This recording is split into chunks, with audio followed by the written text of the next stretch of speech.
It is my pleasure to introduce Charles Staley as your next presenter. Charles is known as a secret weapon by his Olympic and professional athletes for his ability to see what other coaches miss. His training method, called escalating density training, EDT, synthesizes time management principles with resistance training. And it results in dramatic results from unusually brief workouts. Charles's new DVD is entitled A Complete Video Guide to Escalating Density Training. Please join me in welcoming Charles. Thank you.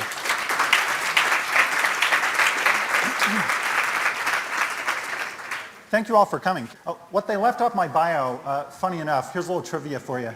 30 years ago, almost to the day as a matter of fact, I officially became the youngest person ever deported from Canada. Anyway, I love coming back, but I always feel like I'm getting away with something. So hopefully nobody here works for customs. Okay, that's what they told me at the time. I don't know if the record's been beaten since, but they have no sense of humor. I'm like 16, no ID, no destination, no money. So in any event.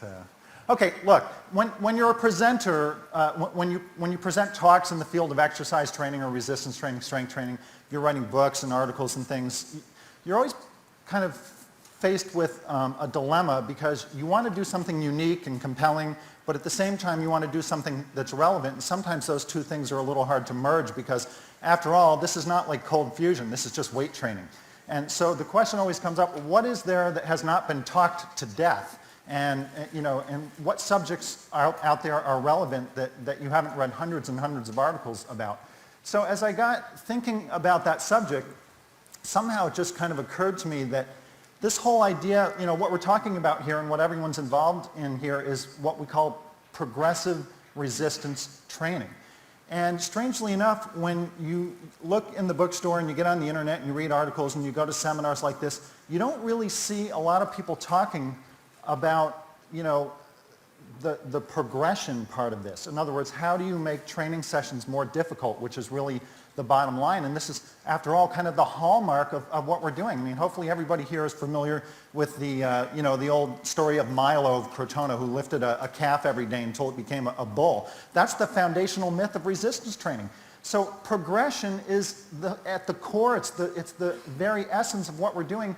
And yet, when is the last time you read an article about how to progress your weights over a period of time, specifically? Or, what are there different methods of making training sessions more difficult? So if you think about all the purported experts and coaches and gurus out there in the field of resistance training, and when I say this, I don't mean just the ones that you agree with, but I mean everybody out there who's at a high level of visibility in this field. How many of them, if you go point by point, how many of them are in total agreement on these various points? I mean, in terms of what exercises you should perform for a various task or goal. Are the experts all in agreement? I mean, I don't think so. If you go, and not only in terms of the exercises you select, but the number of exercises per session, right? The order of exercises, and so forth and so on. What about intensity? We don't even agree about how to measure intensity. Is it a percentage of 1 rep max? Is it a maximal voluntary contraction? Is it how much tension you've got on a muscle? Is it how difficult psychologically and emotionally a workout is? So, you could just go down the whole thing. Volume in terms of total tonnage or total repetitions lifted, frequency, how many training sessions per week. In powerlifting, I'll be talking about the West Side system a lot today. In powerlifting, there's everything from 2 sessions a week to, I think at last count, I think Louis Simmons was saying he's doing like 20 workouts a week or something. So, no one agrees about ideal training frequency. Tempos, how long it should take to complete a repetition. You have everything from the super slow exercise guild to people who espouse ballistic and explosive training. Periodization. Do you do undulating periodization? Do you do conjugate or linear or block periodization? There's really not a whole lot of agreement on all these things, rest intervals and so forth and so on. But what I think every expert, coach, guru, authority agrees on is that over time, training sessions must gradually become more difficult. That's what everyone agrees upon, and yet you don't see it talked about. At least I don't. You don't see much in the way of research. There really is I think a big disconnect in terms of the importance of this concept and what you see out there in terms of studies. You can't find research on this, not that I've seen. You don't see books and articles. Even position statements are very difficult to find. I did find something from the Essentials of Strength and Conditioning textbook, increase the resistance or weight of an exercise when you're able to complete all repetitions of the last set without muscle fatigue. I mean, that's about as vague as you can get. I mean, what does without muscle fatigue mean? You know, increase it by how much? So I just find it interesting that we have this disconnect between how important this is and how little it really gets talked about. So it struck me as a good thing to chat about for a little bit. Well, first of all, just to take a step back, why is progression necessary? And I'm not hesitant to remind people about basics. It's not a bad thing. I really think basics are really the secret to making progress. And I'm not somebody who is particularly fond of complex formulas for things. To me, I think the truth is usually intuitively obvious. And here's a case in point. You know, if your 1 rep max in a deadlift is 200 pounds and you want to do 5 sets of 5 at 80%, then you're using 160 pounds. If you repeat that same workout in 3 days and then you repeat it again, it doesn't take very long before, in actuality, what you thought was 80% is really more like 75% because your 1 rep max now is not 200 pounds, it's greater than 200 pounds. So, you know, the human body, unlike a machine, adapts to stress, as long as you can kind of find that, what I call a sweet spot. So if you can imagine a bell curve, and over to the left of the curve, you have a stress that's at a level that is so minimal, nothing happens, all the way to the right of the bell curve, where the stress is so severe that you have sudden injury. What you're looking to do is you're trying to have a level of stress that's in the middle of that bell curve, where it is sufficient enough to provoke an adaptation, but not so intense as to incur injury. And so that's the sweet spot that I think that we're all looking for. And as your 1 rep max is gradually increased because your fitness gain is increasing, then that sweet spot has to shift over to the right as we go. Now, let's take just another quick step back. If you don't keep a journal, there's no point in even having this discussion at all. And once again, I'm not afraid to remind people of the basics. This is important. Even if there's only one person in this room who doesn't keep a journal and who is inspired to keep a journal as a result of seeing this slide, I feel like it was worth spending 10 seconds mentioning it. By the way, these numbers are for humor only, so in case you're looking at those, you know, it's okay to fantasize in your training log, so no, I cannot do these numbers. By the way, if it's not entirely clear, this presentation is being delivered by somebody who, you know, was pinned under a 90-pound bench press at age 18, okay? So this is like the geek's eye view. No, I cannot squat 800 pounds. I don't have 20-inch arms, okay? So, but it is important to record what you're doing. And over on the left, by the way, those numbers are ratings of perceived exertion, which we'll talk about just a little bit. And it's not bad to make quick little notes in there about how your orthopedic status is and what the weather was like, who you trained with, what time of the day it was, and so forth and so on. Obviously, you can't progress unless you know what you're progressing upon. You would be surprised how many people don't keep journals that you would think do. It's amazing that we don't have the simple discipline to just record what we're doing. When it comes to applying these ideas and having this discussion about progression or making things more difficult, there are two questions that we have to kind of get into. And the one is, what is the methodology of progression? In other words, is there simply one method, or are there many methods, and how do you use and integrate those methods? And the second question is, what is the ideal rate of progression? And so those are the two kind of categories that I think we need to discuss. Who knows what the spandex rule is? This is a great one. Even if you get nothing else out of this talk, this is just a great one that you guys can use. Anybody has heard of the spandex rule before? It states that just because you can doesn't mean you should. Okay?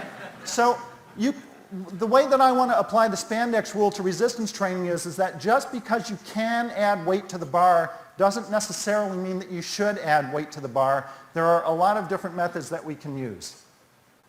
So I've got a calendar and a 2.5-pound plate and a calculator. So here's my thinking on this, and here's why it can sometimes be a trap to be excessively focused on simply adding weight to the bar. The smallest plate that is in most commercial gyms, do you guys do kilos You don't do kilos, you do pounds, kilos, depends, but you know, it's 1¼ kilos or 2.5 pounds. That's generally the smallest plate that you're going to find in a gym. The smallest repeating unit of training for most people, I would say for 90% of everybody who trains, is a week. Do you follow what I mean? You bench press and do lat pull downs or whatever you're doing on Monday, you do such and such on Wednesday, you do such and such on Friday, and then on Monday you come back and you do the bench press and lat pull downs, whatever. So I think most people are in agreement that that is the cycle that most people use.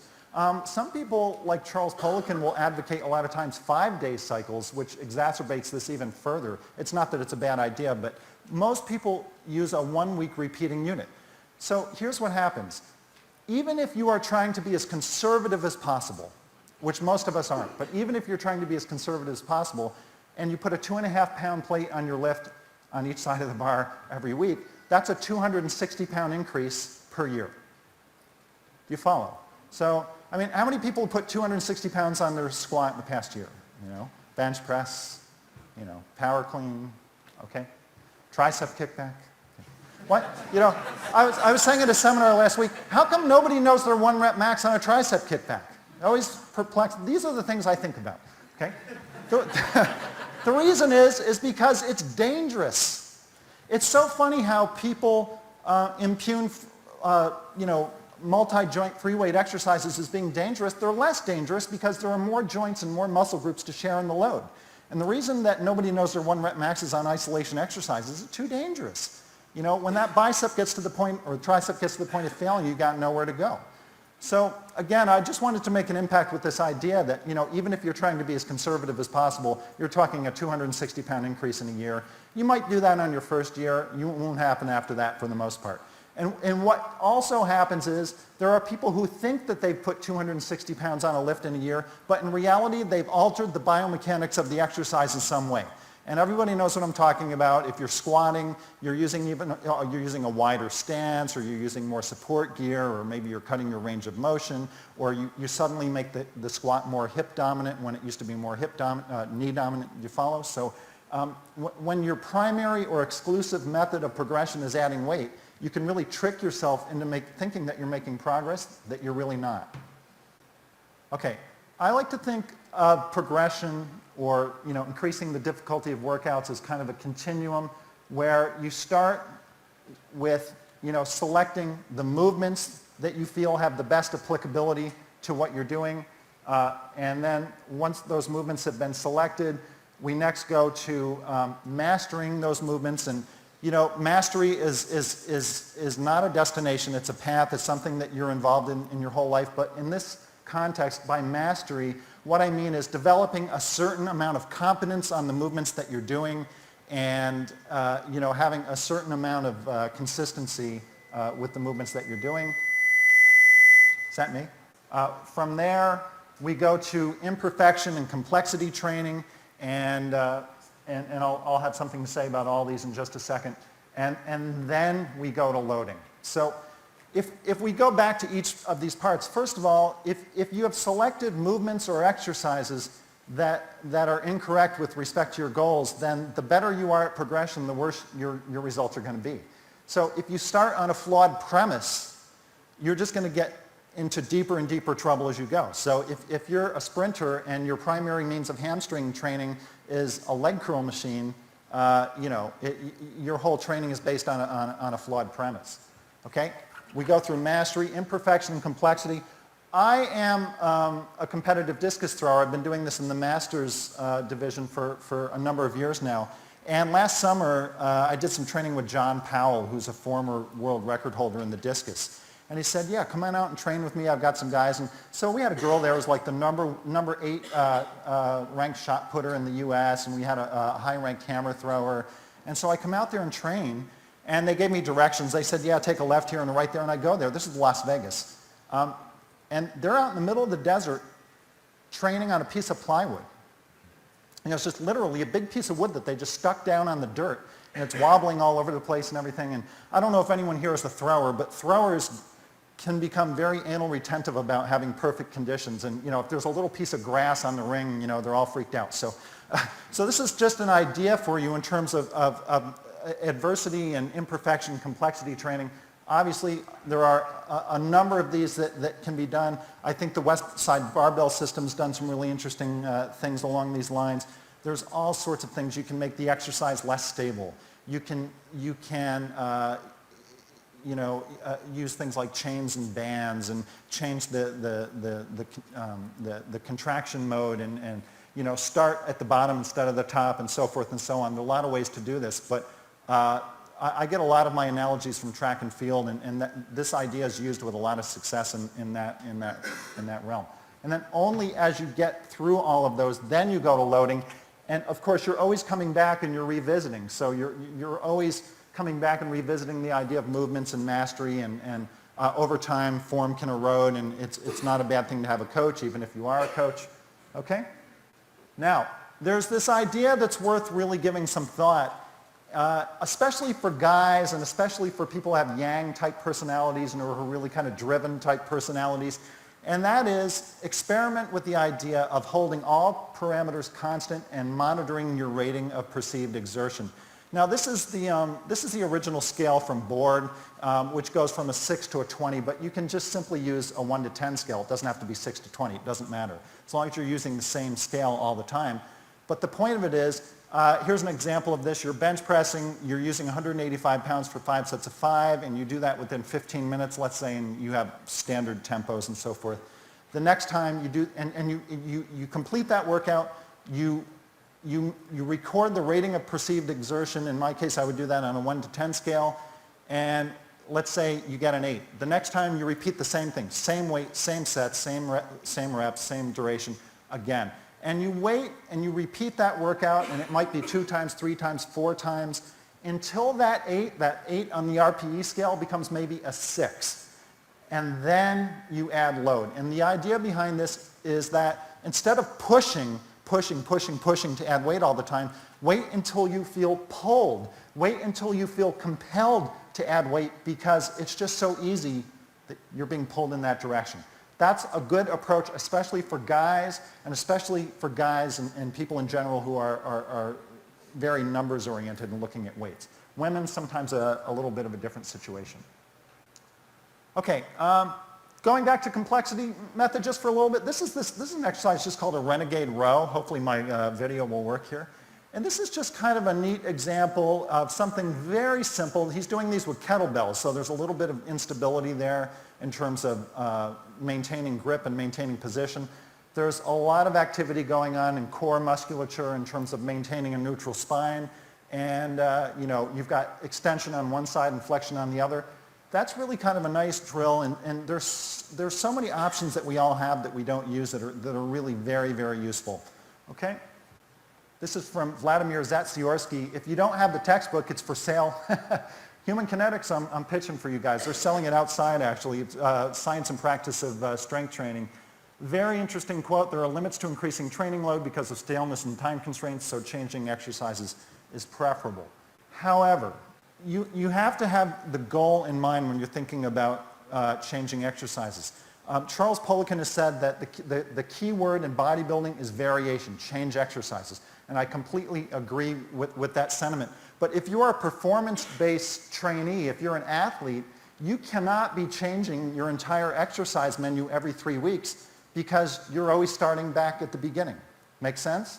So it's kind of like you're in first grade, you learn French, and then in second grade you learn Italian, and third grade you learn Spanish, and you never get anywhere. Do you follow? So if your goal relates to performance, you need to use what I call a same but different approach to your training. Yes, you're constantly changing exercises, but they are in essence variations of the same exercise. And Olympic lifts are really a great example of this idea, because, for example, you can snatch, you can power snatch, you can snatch from the hang, you can power snatch from the hang, you can do snatch pulls, you can do dumbbell snatches, you can do kettlebell snatches, you can do sandbag snatches, you can do one-arm barbell snatches, you can pull from the blocks and so forth. And you're always snatching, you're always training the relevant muscle groups, you're always training the relevant motor qualities, but there's a lot of variation still within that context. That is how you want to train as an athlete. You cannot be continually using new exercise menus. I think that's really an important point that evades people sometimes. We talked a second ago about adverse conditions. And, one thing that, if you're familiar with a coach by the name of Ian King, who has taught here in the past, what he does with his cycling is he recommends that when you start a new exercise menu, that week 1 is a light week.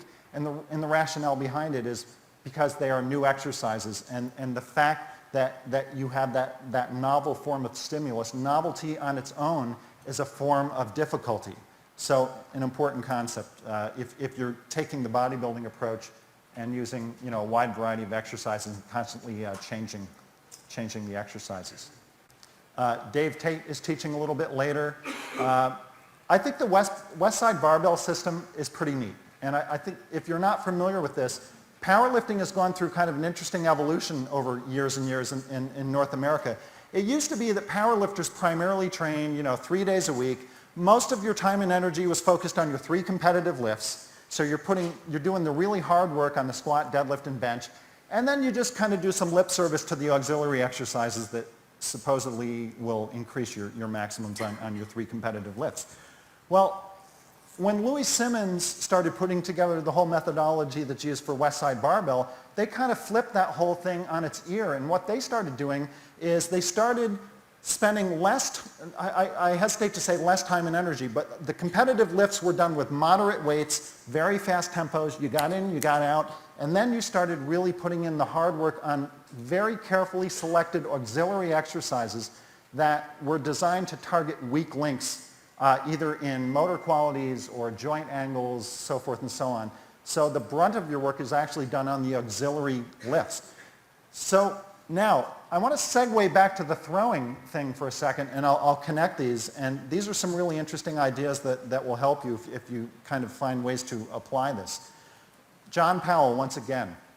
This guy was a former world record holder in the discus throw. What was unique about John Powell is when he did his world record throw, he was 40 years old, 20% body fat, and he was small and he was weak. He was about 6'1". I don't recall the exact weight, but he was much smaller, weaker, and older than all of his contemporaries.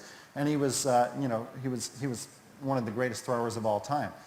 When you train, and when I lived in Las Vegas, I trained with Powell and his guys for a number of sessions. What's really interesting about training with Powell is you spend almost no time doing the competitive discus throw. You do drills. And so you do portions of throws, you throw overweight implements, you throw underweight implements, you throw bars and traffic cones and books and rocks, and you throw backwards and you throw left-handed and you throw left-handed and backwards and you throw barefoot, and you get the idea. You're spending all this time on all these drills, and if you've selected the drills carefully, then they target your weaknesses, and hopefully that will leak over right into the competitive throw. Now, back to West Side for a second. When you talk to people like Louis Simmons and Dave Tate, and you ask them about why the West Side system is successful, what they will tell you is that because they are spending most of their time working on weaknesses. And it's true, and I have no argument with that, and that's the physiological perspective. But there's another reason why that approach is so successful, and here's what it is. Is anybody here a competitive lifter, competitive power lifter, competitive Olympic weightlifter? Okay, so if you've been training a long time, let's say you're a power lifter, you know that most of your angst, most of your anxiety revolves around the bench press, the deadlift, and the squat. Okay? So you have more arousal, more kind of general limbic angst revolving around those 3 lifts. Once you move on to the auxiliary lifts, then it's kind of like the heat is off. Well, if you've been training a long time and your 1RMs on those 3 competitive lifts are pretty stable, it's very hard to make further increases on those 3 lifts simply because you've been doing them for so long and you have so much time invested into it. On the other hand, you have much more potential to improve on the auxiliary lifts because you've not put as much time and attention onto the auxiliary lifts. So when you go into the gym, there are 2 basic approaches you can take. You can say, well, I'm a power lifter, my bench press is weak, I need to work on my bench press, I'm going to bench press, I'm going to respect the law of specificity. Well, here's the problem. You've been bench pressing for 18 years, you're starting to get some orthopedic issues and so forth and so on. You have a lot of anxiety around that lift because you've been doing it 18 years. You haven't seen a PR in 3 years, and chances of you seeing a PR today isn't that good. and you're kind of pissing in the wind, right? Okay. Fred Hatfield, when I used to work for the, Kevin will relate to this, I used to work for the International Sports Sciences Association. Fred Hatfield is co-owner of that. He used to always say, Charles, I'm pissing in the wind, and the way I know is because my face is getting all wet. So, anyway. But look, you can take the approach of working on your bench press, where in my mind you tend to be setting yourself up for failure, or what you can do is you can focus on auxiliary lifts that are meant to improve the bench press. So that could be anything from a bench press with chains or bands or an altered grip or an altered angle or something.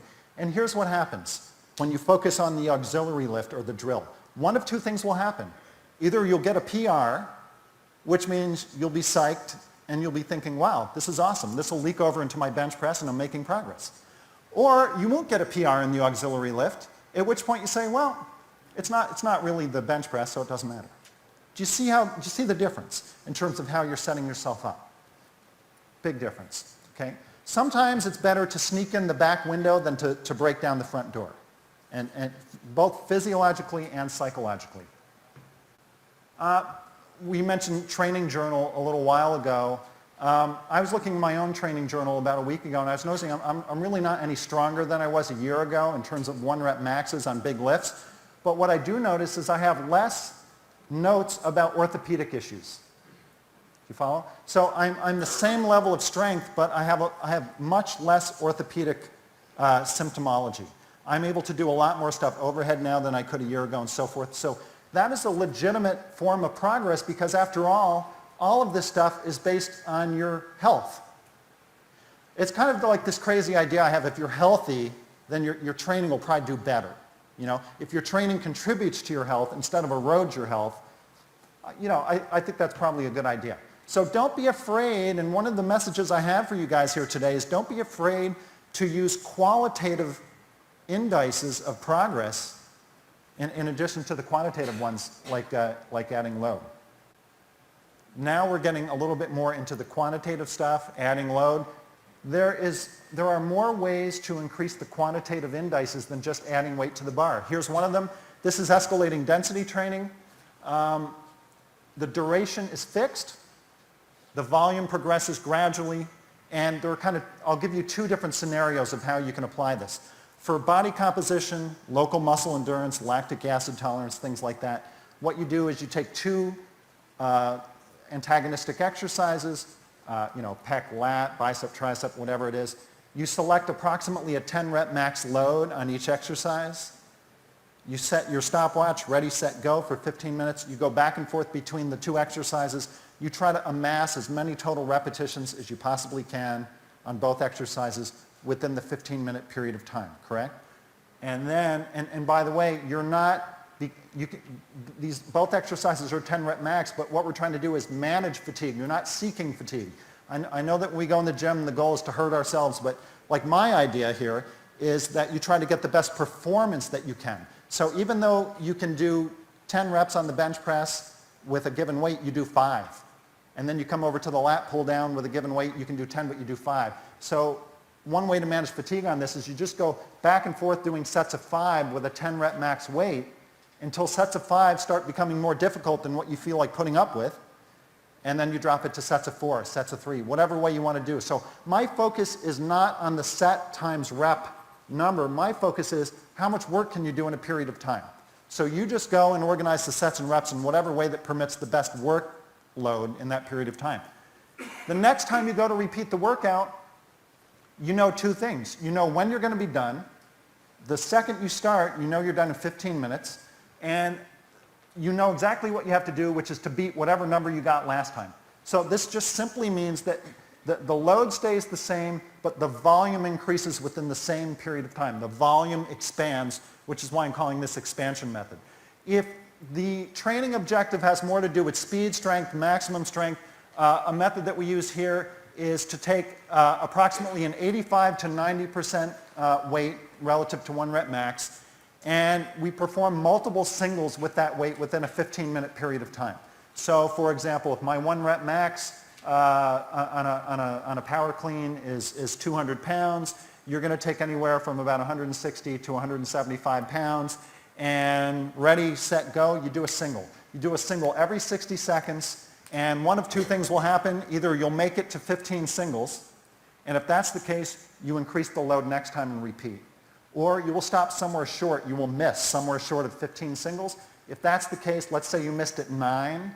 If that's the case, the next time you come back, you try to get more than 9 singles until you gradually make it up to 15 singles, and then you come back. And by the way, don't get too fixated on singles. It could be doubles, okay? But the point of it is we're just looking for higher tensions.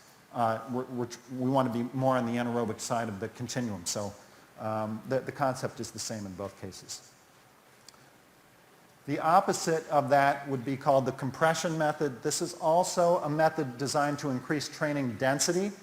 And basically, in this case, the volume of work that you perform remains the same, but the duration that's required to complete the task gradually decreases. So this is just anytime you have a fixed task. This is my daughter Ashley doing strongman training, running kegs back and forth. So if you've got 5 kegs and you need to take them 30 yards each, you see how fast you can complete the task. So, once again, anytime you have a thing of how fast can I, this technique works really nice with strongman training, log lifts, farmers carries, those sorts of things. But you can also use this just on standard set rep parameters. So you perform 215 pounds for 5 sets of 5, and it takes you 12 and a half minutes. The next time you perform the same weight, same sets, same reps, you see if you can beat your time. And of course, the nice collateral benefit to this is your workouts gradually become shorter and shorter. So the point of it is these are tools in your toolbox. You should not be exclusively focused on any one of these methods. You want to rotate through these methods as you go. Ladders is another. Do you guys know what ladders are? This was popularized by Pavel Tsatsouline. You take a constant weight. You do a set of 1.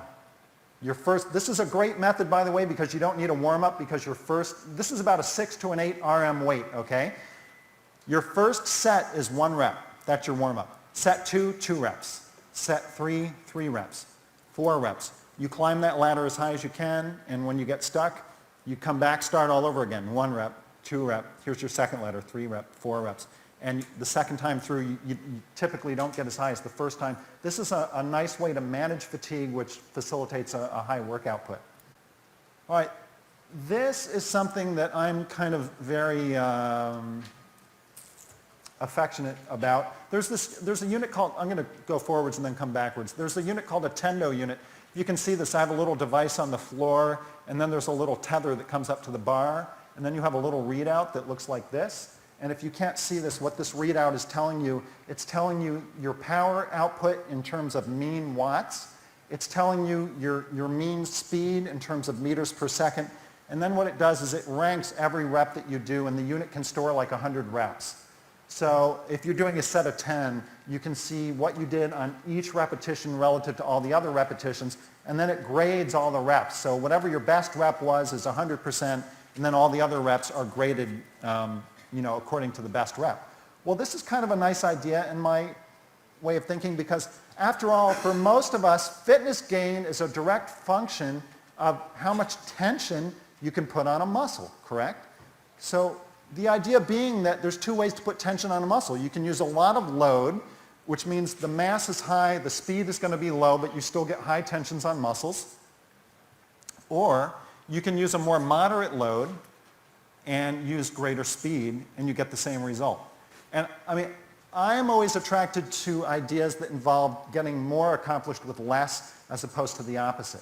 So what we do a lot of times here is we might do, for example, a 90% load, and we'll start off doing sets of 2, 1-minute rests, and what we want to do is continue until either we get 10 sets or 3 strikes. Okay? And a strike is anything less than 90% of your maximum speed. Do you follow? So what we're following now is not the load. You know you're going to lift the load. It's just how fast can we lift that load. One of the biggest misconceptions I think that people have about weight training is they think every time they do a rep, it's a pure positive thing.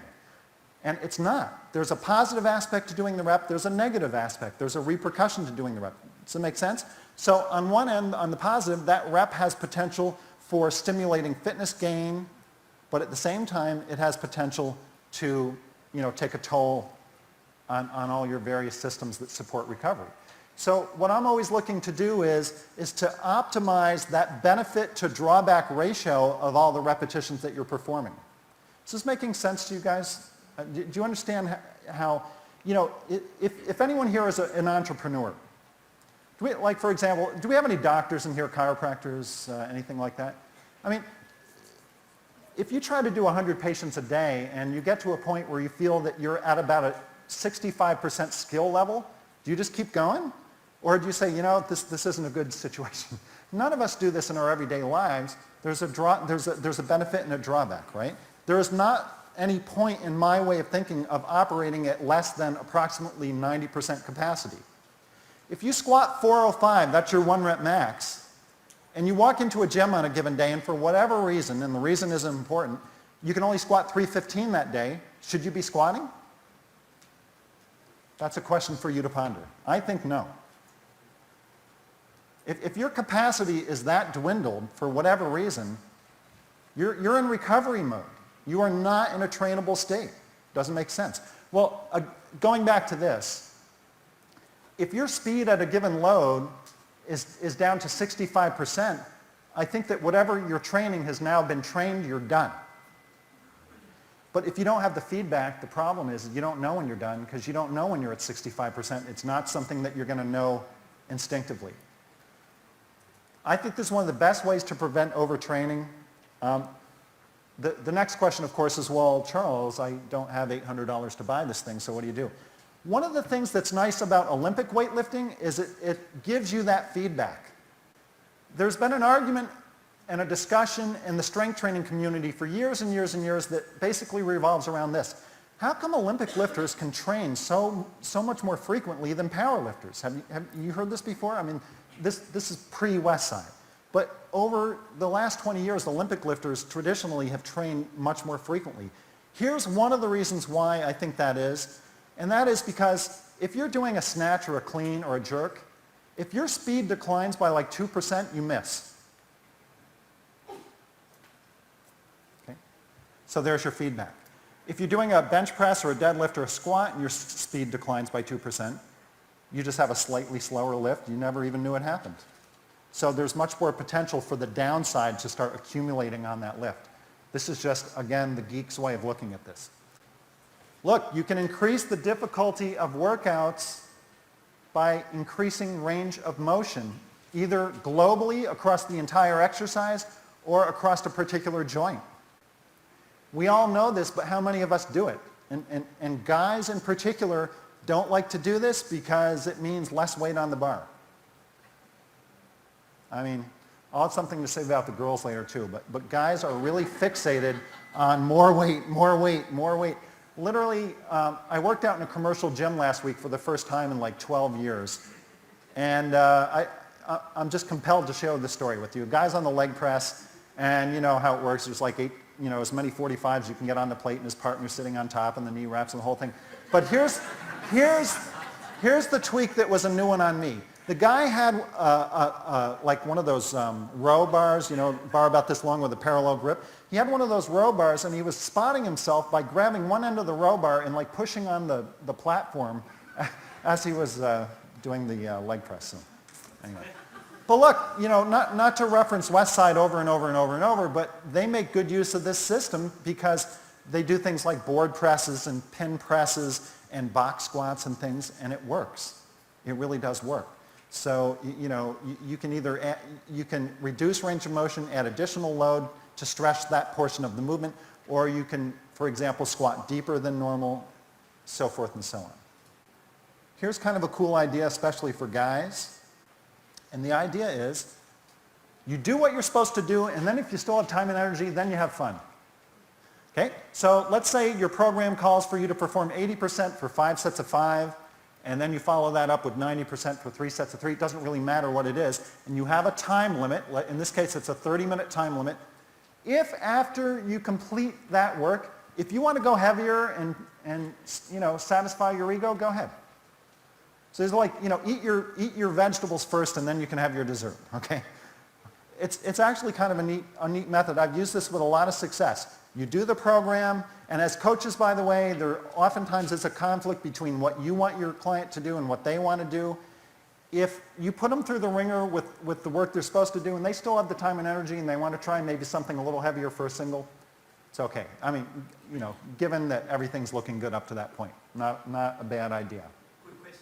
Yes. Would you push the time limits so you set the time limit so it would be difficult to Yes. do the workout? Yes, the question is, does what I just say depend on having a difficult time limit or a time limit that is difficult? Yeah, of course it is. I'm not going to pre-program the time limit so that I know there will be time.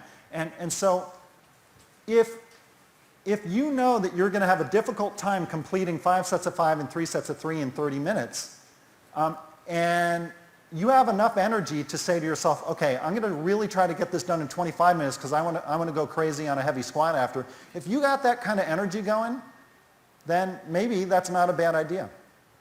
Okay? So, yeah, good question. Just little ways that you can tweak these things. Okay. Now we're getting down to the idea of just simply adding weight. And when you are adding weight, it's kind of interesting to look at this. Let's say that you're starting off with 185 pounds for 4 sets of 8. Without using your calculators, which of these 4 options results in the smallest incremental increase?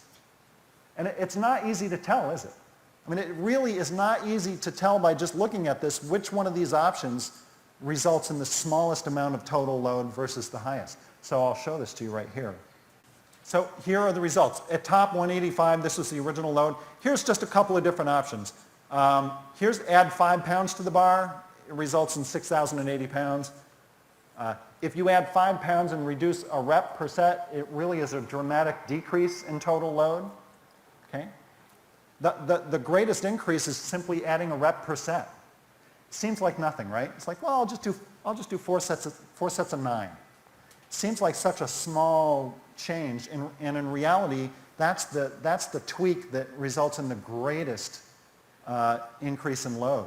Another way you can go, for example, maybe is do 2 sets of 8 with 185, and then add a rep on the last 2 sets if you still have time and energy, and that's still a fairly small increment. But it's just interesting. I don't know if you people have taken the time to sit down and look at these numbers and see what results in the greatest increase if you're adding reps or adding load and so forth and so on. Kind of interesting thing to look at, I think. Another strategy you can use that is really something that I'm more fond of is to just cut the reps down altogether. So, we'll add 5 pounds to the bar, but let's, instead of doing 4 sets of 8, start off with 8 sets of 3. And that actually reduces your load, but you have more weight on the bar. So, again, I would rather have those 5 reps to spare so that you can accelerate the bar more. You've got less fatigue. You can accelerate the bar more. You can get higher tensions. You don't need a spotter. Okay? And then you gradually can increase this. So now we go 8 sets of 3, 9 sets of 3, 10 sets of 3. And then maybe what we do next time is we add 5 pounds or 5%, whichever is less. And then we go to 195 pounds, let's say, for 8 sets of 3. And then you can start that cycle over. Okay? So don't be afraid when one thing is increased to decrease the other thing, because overtraining is a very sort of synergistic concept. I mean, one of my favorite things to tell people is that, you know, simply training X number of days per week does not in and of itself cause overtraining or using more weight or so forth and so on. It's the entire sum of everything that you're doing. You know, from an endocrine point of view in particular, you know, your stress hormones and your stress glands don't really understand where the stress is coming from. It's just all stress. This stuff is important too. If you're a trainer or if you're a coach, think about this. The workouts that you have your clients do is the only part of your client's life that you have control over. It's the only thing you do have control over. So it just seems to me that this deserves some care, you know, on that level. Here's, you know, have you heard of rest pause? Nobody does this. It's amazing to me. This is used a lot. In Olympic lifting, you have what are called long sets. Whenever you hear an Olympic lifter say they did a set of 2 or a set of 3, usually there's 10, 15, 20 seconds in between those reps. They're not looking to make this an aerobic event. So, on certain types of presses and things, bench press, you can lock it out. Your mechanical advantage is good. You can pause there for a second, grab a little brief rest. So that's a nice way to make the increments between what you're doing now and what you're doing later a little bit more fine-tuned and more incremental. From a periodization perspective, we have this concept of a down week or an off week or a taper week or reducing the load every fourth week. I think that's really one of the simplest things that so few of us do. Most of us know about this, but especially guys, you're on a roll, your weights are increasing, everything's feeling great. You don't want to take that down week, but this is again one of those cases where you got to remember that 2.5 pound plate, 260 pounds a year kind of thing. The point I'm trying to make with this slide is that week 4 is at a slightly higher level than week 1. You're dropping down, but you're not dropping down quite as far as where you started from. This is, for people who have problems with orthopedic injuries and overtraining and those sorts of issues, this is one of the simplest things that you can implement, and so few people do it. I was just reading an article the other day, I can't remember who it was from, but it was called What You Know Versus What You Do. That's really the problem. The problem is what you do, more so than what you know, in my opinion. If we all did what we knew was right, you'd be rolling. All right, here's the thing from my experience with women, a lot of times is that they do tend to be very qualitatively focused, and oftentimes women are better off adding weight. Okay? Now, that's a big global statement, and of course you have to take and consider experience and injuries and all these sorts of things. But adding weight is something that women should think about and challenge themselves to do a little bit more than they are, as opposed to guys who are already down that road. The unfortunate reality is that you cannot make continuous progress, and the reasoning behind this, if you, I don't have a whiteboard here, but if you draw yourself an axis like this on a sheet of paper, and this comes from Dan John, who is a great coach and does a lot of writing at testosterone.net, and he has 4 points on this axis, and the points are work, rest, play, and pray. Okay? Work, rest, play, and pray. And pray does not necessarily literally mean prayer. It might mean meditation. It might simply mean downtime, reflection, contemplation. And the point that Dan makes, and he'll start at the center of that axis and make just a kind of an ever larger swirling line. That's what that graph should look for you. The point of it is that when you make an increase on one level of that axis, work, training, then you need to make commensurate increases on the other 3 axes. And if you don't, you have a wheel that doesn't roll anymore, and this is just like a law of nature. You can cheat this law for a little while, but not indefinitely. So there are constraints in terms of how much time and energy you have in your everyday life in a 24-hour period in terms of putting equal time into rest and play and pray when you increase your training loads. So there are limits to how much progress you can make. One of the things that I think that doesn't get enough attention is being willing to shift your goals in other directions as opposed to beating your head against a wall for years and years and years and years and years. And you guys have all seen things like this, but I used to run a YMCA in Dutchess County, New York. And there was a guy there who was an ex-football player, and I always remember going in and he would be doing strip sets on an arm curl machine, And every time I would come back for vacation visiting my family. Every year I'd come back, he had more and more like elbow braces on and things like that. And then less and less weight every single year. Every year less and less and less and less weight. And the last time I saw him, he looked like a mummy. He was like so wrapped up and stuff, and there's way less weight. The point is, a lot of times we tend to hammer things to death, and we're afraid to take a little bit of a change in path.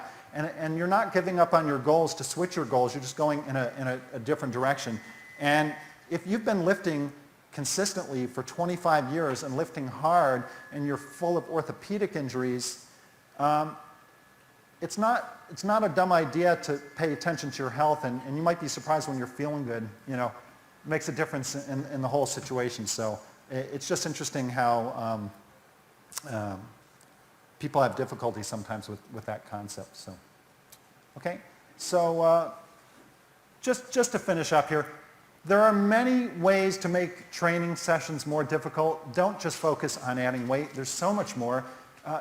It's amazing when you look at the whole spectrum of all the choices that we have and how we consistently limit ourselves to 2% of what's available, not just in terms of progression strategies, but really in everything. Stress qualitative means of progression before you start jumping into quantitative means of progression. Remember what we talked about, mastery and adversity training and things like that. Consider your experience and personality. If you are a type A driven, hardcore kind of person, especially, you need to be thinking about incrementalism and looking at qualitative means. You know, as we said before, a simple act of applying more variety to your program, you know, is a form of progression in itself. And, you know, finally, what I want everybody to think about is, you know, you really need to make everything that you're doing sustainable. If you can't do it over the long term, what's the point? I mean, what do diets and training have in program? Well, why don't diets work? What's the quick answer? Why don't diets work? You can't sustain them. They work. Okay, I'm like an AM talk radio junkie, and they always have this thing. Have you guys heard of the catabolic diet? Have you heard commercials for this catabolic diet? The pitch is, you know, there are foods that require more calories to digest them than what they provide in the first place. So all you do is you make your diet consisting of those foods, and you're going to lose weight. Well, yeah, it's absolutely true. The problem is after like one day, you're done. So training has a lot in common with diets from that perspective. It really is important to try to take a long view of things and to make everything that you do sustainable. So with that, can I answer any questions or can we have any continued discussion? We do have some time here, so anything you guys want to chat about with regard to the talk? Yes? I know you recommended on your fourth week back off. Yes. You recommend to take the week off. Okay, the question is, I recommend taking a down week every fourth week, but how often do I recommend taking a week off? Yeah. There's a saying in resistance training that you either will plan off time or you're going to have off time because you're going to get sick or injured. It's going to happen one way or the other. The question is, do you want to plan it or do you want to be just subject to the whims of nature, right? There are different approaches to this. I mean, if you're an athlete, the approach you take is that after your most major competition of the year or of half a year, if you have a two-season type situation, that's your week off. Okay? If you're not an athlete, there's other ways you can look at it. If you're a personal trainer and you have just kind of consumer clients, you know they're not going to be training probably between Christmas and New Year's. Don't even go there. Don't even try. Make it a week off. Then take a week off in the summer as well, or you know sometimes it could be related to clients. So look at the overall picture in terms of the context as to where to put that. Does that make sense? I mean, you could say, all right, well, every 16 weeks I'm going to take a week off. I'm not against the idea. Really well. Yeah. Every 3 or 4 months. Look, if you were to take 100 people and you have a choice. You can either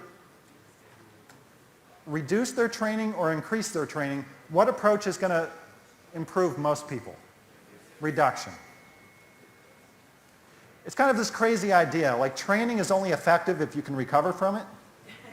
You know, it's just, yes. Well, you know, when I tell most people, even friends of mine, to get in there, just 5 sets of 5 or 10 sets of 10 and leave. Yes. And they're looking to compensate. Correct. They're looking to Yes. crazy. Yep, Right? I agree. But one other comment with your cumulative poundage total, that you do 5 sets of 10 or 10 sets of 5 and it accumulates to 6,600 total. Yes. What I've done quietly is make a poundage my goal. Yes. So walk in and say, okay, today I need to move 9,000 pounds, regardless if it's going to take me. Okay. Yeah. The comment is that someone in the audience here is saying that with his clients he'll come in and say that you'll have a goal for total poundage. Yeah, I think that's not a bad idea. I mean, fitness gain is a result of how much work you do. Like, here's a great question to ask a personal trainer, right? Do you burn more calories walking a mile or running a mile? You know, it's the same. Because a specific task requires a certain amount of energy. Okay, if you run a mile, the rate of burning calories is greater, but it doesn't last as long, so it's a wash. So this is what has led me to thinking that the work that you perform is what leads to the fitness gain, and it's not how much you're hurting, as much as we all like to do that. So, yes. Yes, I'm sorry. Yes. Just in response to that comment, and then I have a question. Running a mile, even though the calories may be the same, the composition of what you're burning. I agree. Okay, now my That's okay. That makes my argument messy, so that's why I didn't want to say that, but go ahead. I was just thinking, in terms of the compression method, I can see how the attempt to increase speed in that time may lead to momentum being used, which would decrease the effectiveness of... Yes. Okay, the question is, if you are continually trying to complete your workout in a smaller period of time, does the momentum, you're obviously, part of that is that you're going to be lifting weights faster, and will that decrease the fitness gain? I don't think it will. I'm a fan of lifting weights quickly. Okay? There's a concept that was first popularized by Dr. Fred Hatfield. It's called compensatory acceleration training. The idea is this. If you start a lift quickly, it is true that momentum takes over and on some level makes the lift easier, but you can compensate for that momentum by pushing even harder.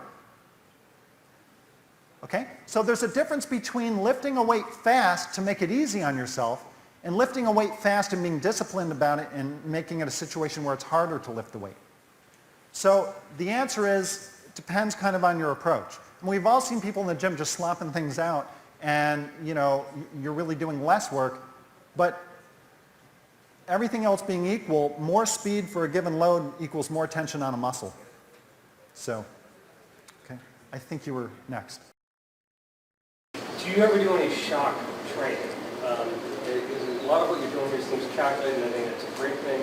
But I think there's probably many people in this room who haven't experienced, and this doesn't say much to attentiveness, but where you think there's a load on the bar or on the machine or on the apparatus, and boom, you hit it, and or the client or someone else doesn't. It's like, whoa, that's more than I ever would have. In other words, the load on the bar was different than what you thought it was. So is the question, do I do this to my clients? There's a shock now. Then once you've done an assessment, No one will ever train with me again if I admit to that. No. No, I mean, that's not something I've done with my own clients. I have seen it done. This has been done a lot in Olympic weightlifting. Somebody's got a mental barrier about a certain weight, and so they think they're lifting 100 kilos, and really it's 102.5. Is that kind of what you're alluding to? and also like with the women. I mean, I've seen with women, and you just, Yes, you get an assessment of where their strength level is. absolutely. And so then, boom, you call the place and just say, hit it. Yes. And boom, it comes. Well, my daughter is heavily involved in Olympic weightlifting, and she's 15, and she just says, I don't want to know what's on the bar. I don't want to know. And I really want to tell her because I'm excited about it. I don't want to know. That has no bearing. When you're a guy, that means everything. For girls, a lot of times, that's not the big focus. So, yeah. Yes. A little bit back to the speed. Yes. In physics, maximum torque is exerted at speed 0. Right. Torque equals strength. Yep. If you increase that speed, then torque is gone. I understand. There's the horsepower. I understand. So to create maximum strength gains, it would be best to work from 0, almost like stop-starts. The question is it better to start from 0 for maximal strength gains in terms of torque? Look, I think it's a method that has validity, absolutely. And then you also get into this whole thing about the stretch shortening cycle. And a lot of people everybody understands stretch shortening cycle. The muscle, as it stretches in preparation, develops tension, which assists you on the concentric part of the movement. I don't know if coaches and trainers here have noticed that there are some athletes who are very dependent on that, and other athletes who don't really need it that much at all. And so, depending on which one you're working with, you know what the weakness is. If I have athletes who are very dependent on stretch shortening cycle, I try to bring them on the other side of things and start from 0, as you were suggesting. Yeah, so absolutely. Yeah. There was a hand up in the back here a second ago. I'm not sure. Missed it. Other questions? Anything I can discuss? Yes. Is bottom position on the squat? Well, I think he means 0 momentum, if I'm not mistaken. Starting from 0 momentum. Well, I mean, it's just a variation as opposed to. That's when right. you bounce off this water, you bounce This has off been used very successfully. I mean, how many people in the last month or the last 3 months have used techniques where, you know, pause, come back, pause, right? I mean, guys don't do this as much as they should because it's harder to put more weight on the bar when you do that. So guys in particular a lot of times have difficulty distinguishing between, you know, what we think is the weight on the bar is the result. And there's obviously much more to it than that. So, yeah. Yes. I was just going to say, I missed that before. You said work, play, pray, and together. Oh, work, play, rest, and play. Play and pray are the two. It's just kind of a nice paradigm. You know, you can't have all your progress on the line of work. It will, you know. And this is something that applies to life too, right? So if 100% of your focus is on your career, then your family erodes from under you and you don't have your foundation anymore, and then your career goes down the toilet. So it's just a fundamental, really kind of a nice thing to put up in your gym, you know. So, yes. Are you using the Nintendo unit for anything other than simply feedback, like testing? Use the Tendo. The question is, do I use the Tendo unit for training and or testing? I do use it for both. The feedback aspect of that unit is amazing. I mean, it's just amazing. And what happens psychologically is really interesting. Because if all you're trying to do is lift the heaviest weight you can, you get under the bar and you're thinking, all right, am I going to make it or is it going to pin me? And psychologically, emotionally, it's stressful. When you take an 85, 90% load and you're doing singles or doubles, you know you're going to make that weight. So now your focus is just, okay, how fast can I lift this weight? And it becomes fun. It becomes a game. You know you're not going to get pinned. So it is much more of a positive kind of outlook as opposed to a scary, stressful, negative outlook. Kind of a nice way to go. And the feedback aspect of that Tendo unit is really useful because, I'll just give you a quick example. We found a lot of people find that a faster eccentric stroke results in greater concentric power, even though it would be counterintuitive for them. So you end up finding ways to alter your biomechanics in an effort to increase your speed and not get your 3 strikes. It's really kind of neat. Immediate feedback is nice. That's why it's nice to be a thrower. If you make a change in your technique, it goes further. Oh, I'll keep doing that.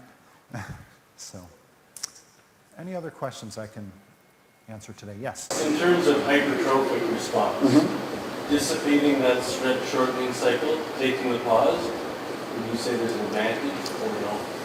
The question is, in terms of hypertrophy, is there an advantage to getting rid of or minimizing the stretch shortening cycle?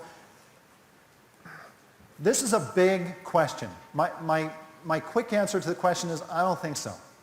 I just think it's just work. It's just work. See, this is a hard thing, especially for guys, to kind of conceptualize. One of my favorite little examples to give to people is that if you ordinarily, let's say you're lifting 135 pounds for 3 sets of 10 in a given period of time, if you were to just flip that around and do 10 sets of 3 with the same weight, like as soon as I say that, most guys are like, oh, well, I could use 185. No, same weight, same weight. You'll get a better response. And what most of us think, well, that's impossible. It's going to be so much easier. But you get a better response because if you're doing sets of 3 with that weight, you can accelerate it more. You get greater tensions on the muscle. You're managing fatigue. You know what I mean? So as far as reducing the stretch shortening cycle for hypertrophy, yeah, it makes it easier. And because it's easier, you can perform more work, which means you're going to get a better response. What most of us think is, okay, how can I make this as hard as possible? Okay, I'll lower it over a 10 count, and then I'll pause, and then I'll, whatever, I'll use a thumbless grip, or no. You want to optimize work output, and that's, in my mind, what's generally speaking going to get you the best result. Yes? What's your views on speed, agility, quickness training, how doable is that in an older athlete? What are your views on? See a lot of coaches now doing a lot of movement, activation exercises. Yeah. Do you ever feel that? The question is, what do I think about speed, agility, and quickness training? Look, I mean, I think it's valid. I'm sorry? Oh, how improvable are those things? Well, from a motor from a motor qualities point of view, they're not all that improvable. But from a biomechanics point of view, they are. Does that make sense? Okay. So what I used to do when I was a competitive fighter is I'd have my stance and I'd be inching my foot up closer to my opponent. So it looks like we're this far away, but really we're this far away. So I jump on the guy, it looks like I'm really fast. I'm not any faster, it's just I was really a lot closer than what it looked like. Does that make sense? So when it comes to things like the drills for the combines for the NFL, vertical jump and the shuttle, the cone drill and all those things, 40-yard sprint, there are technical biomechanical skills that a lot of athletes don't have, and if you improve them, I mean, that's going to be your fastest route to improvement. It's not something that I do a lot of work in myself, and there are coaches who do, but yeah, it's absolutely improvable. Yep, no question about it. So, yes? I was just wondering, for some guys who are always looking to get bigger and not necessarily work at the end range of motion, in order to create the greatest hypertrophy, would you not suggest working at the muscle's optimal length, which is not at the extreme range of motion?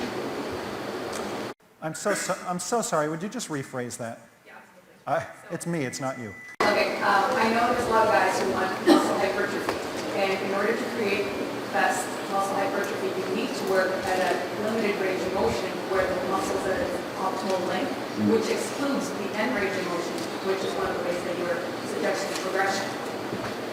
So for those people, that would be an option, right?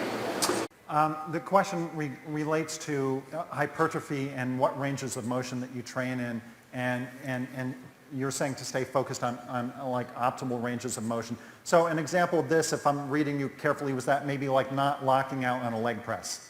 Am I following you correct? Yeah, I would lock out anyway. Look, your joints, that's what they're supposed to do. So, and I'm going to use this question as an example to point out an attitude that you may or may not have yourself, but these things come up because, okay, it's harder if I don't lock out. And because it's harder, it must be better for me. Okay, I just disagree. I think you should lock out. I mean, the amount of work you do I know this is simplistic, and I hope you don't lose the point because I'm being very simplistic with this argument, but the amount of work you do in a period of time is what leads to the result. So if you lock out the leg press, you've done more work because you've moved the load further. Even though, yeah, at the end you've got more, more joint leverage and stuff. No, you don't slam it shut, but yeah, I would lock out. I see no, I mean, look, there are many, many people who've had success not locking things out, but I also see a lot of, when you go in Gold's gym in Venice and you see people can't straighten their arms anymore and contracture, I think it's okay to straighten. Yes? In terms of the contraction from insertion to origin to insertion, except the functional aspect, is there any other difference? Does it cause any cell level? Does it make any? I'm not understanding your question, I'm sorry. Maybe, for example, for lateral source, for some exercises, pulling the insertion to origin, something like that pull down. Yes. And in chin up, you are pulling the origin toward the insertion. Oh, I see what you're saying. Like the question is the difference between maybe a pull-up and a chin-up, where... As an example, yes. Imply to all the exercises and all the movements. Yeah. My question is, except the functional aspect, Yeah. Yes. specific for some movement, Right. Is there a difference? is there another difference? Does it make a difference in cell level or... Yeah, the question is, if you look at two exercises, one where the origin moves towards the insertion or vice versa, is there a difference? And one example is chin-up versus a pull-up. I don't know that there's a difference. A difference is that on a pull-down, you have the option of using a light weight, and on a pull-up, you don't have the option. I mean, I just think it has more to do with that, honestly. Yeah, it's just my opinion. Yes? There's a reference in the old book called Strength and Power in Sports. Yes. They show that the activation pattern of the muscles depends on which end is the anchor point. So this was coming to... Oh, like shunt versus spurt muscles and so forth? No, just that the muscles is activated differently, whether the hands or the body is the anchor. I mean, yeah, he's just saying that I've got something in my book that just contradicts what I just said, so I'm sorry. But another point of this that's important is that, just because something may not have a measurable advantage over another method doesn't mean you shouldn't do it anyway, because just the variety itself makes it worth doing, you know, but did I misunderstand you? I think it was not to say anything different than what you... Okay. Okay. Yeah, no problem. Any other questions? We do have a few minutes, so. Yes. You quoted Pavel a couple of times. He has greasing the groove. I don't know if you're familiar. Yes, I am. What are your thoughts on doing something like that as a shock or variety? Because you're doing an exercise every hour for the whole day. Yeah, the question is, I mentioned Pavel Satsaline, and he has this concept called greasing the groove, which just basically means taking an exercise, using a submaximal load, and just doing it frequently, you know, for example, doing a rep every hour. What Pavel has in his book is you have a chin-up bar in your kitchen or something, and every time you go through, you do a chin-up.